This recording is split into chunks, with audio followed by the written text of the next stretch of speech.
In the employee section, we talked about reflection as a shortcut, how taking time to think turns experience into improvement and effort into leverage. Now we flip the lens, because reflection doesn't just change how someone performs, it fundamentally changes how a manager experiences them. This episode is about what it means when a direct report regularly pauses to think about what they did, what worked, what didn't, and what they'll try differently next time, without being prompted. Not as a formality, as a habit. When that happens, something critical shifts. The manager stops pulling improvement forward and starts refining it alongside them. There's a clear difference between someone who waits to be coached and someone who shows up already thinking. When a person comes into a one-on-one and says, "Here's what I noticed, here's what I missed, here's what I'm adjusting," the entire tone changes. I'm no longer diagnosing their work. I'm responding to it. That tells me this person isn't just completing assignments. They're paying attention. They're learning on purpose. And I don't have to create accountability for them. It already exists. This is what managers feel immediately, even if they don't name it. Reflection moves improvement upstream. It removes the need for reminders, pressure, and corrective energy. When someone reflects on their own work, the manager doesn't have to manufacture urgency or discipline. The person is already operating with it. From my side, reflection didn't feel like something I was doing for Amani.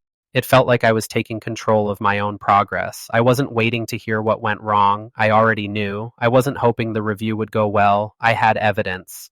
And when I brought that thinking into our conversations, it stopped feeling like evaluation. It felt like collaboration.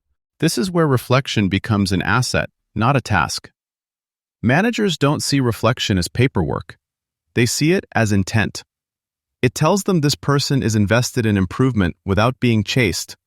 That's a rare asset, and it stands out immediately. When I see that consistently, I stop thinking of someone as a person I need to manage closely. I start seeing them as someone who manages themselves. That changes everything. I trust their judgment more. I give them more space, and I listen differently, because now coaching isn't about fixing problems. It's about sharpening good thinking. This is the leverage reflection creates. It changes how much mental load a manager has to carry. People who reflect don't just improve their own work. They reduce management friction across the system. What I didn't realize at first was how visible it was. I thought I was just getting clearer for myself. But over time, I noticed I wasn't being followed up with the same way. I wasn't being reminded. I wasn't being checked as often. The trust was implicit, and that made me more intentional with it. Not because I wanted recognition, but because I didn't want to waste the trust I was earning. This is how reflection creates trust. Not by claiming ownership, but by demonstrating it. Managers don't need to ask who's improving. The behavior tells them. And that trust becomes leverage in the best sense of the word. Confidence replaces supervision. Opportunity replaces oversight. When value is visible, compensation stops being awkward. It becomes a natural response to the impact you're creating. At that point, I stop thinking in terms of, is this person worth keeping? And start thinking, how do we get more people operating this way? Because reflection doesn't just make one person better. It raises the standard around them. It makes learning visible. And that changes the tone of the entire team.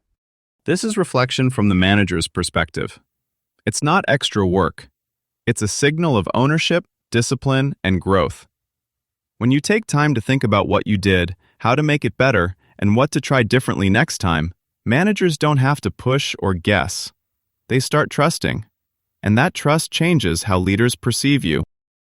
In the final episode of this section, and this book, we'll look at the manager's ongoing challenge of keeping people aligned and improving when most won't take initiative on their own, and why the tools often mistaken for pressure are actually there to help. Reflection, training, clarity, shared task spaces, and checklists aren't punishment, they're support. Used to learn and improve, they create value for the team, your manager, and yourself. Used as boxes to check, they miss the point. The difference is what makes someone replaceable or impossible to replace, and that's where we'll focus next.